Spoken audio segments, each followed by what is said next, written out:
Hi, I want to talk about the pull-out spray faucets. This happens to be a Grohe.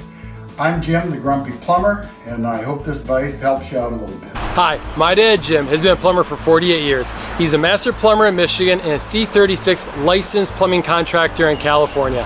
He has saved my wife and I thousands of dollars, but you just gotta watch out. He gets a little bit grumpy when he's giving advice, so don't piss him off.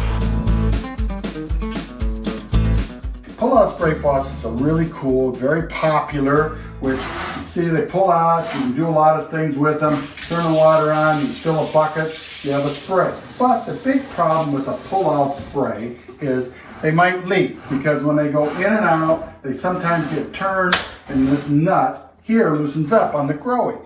But you do have Moen, you have Delta, you have Hans Grohe. They have the same kind of a thing and they can get a loose nut. And how you find that out is you'll find it water leaking underneath the kitchen sink, but it only leaks when you turn on the faucet to it.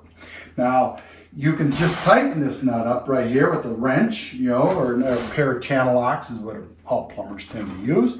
And that will stop it, and you can test it and make sure. So then you don't need a plumber to come out and do this.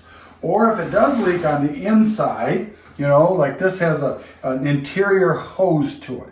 And they can spring a leak and they go bad. Hans Grohe is made out of cloth or kind of a braided material. They can tend to get a leak in them when they get a little older because they're pulled in and out constantly.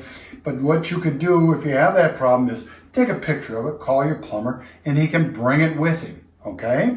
It'll save him some time, it'll save you time. It's not a big job, doesn't take very long to do it. This Hans Grohe runs about $100 for this replacement hose, give or take. So I hope this helps you out, and if you have any questions, please let me know or want me to answer it, and hit the subscribe button down below. Thank you. If you don't like what I said, you could always ask the garbage man, because if you don't fix it, it's going to end up in the garbage.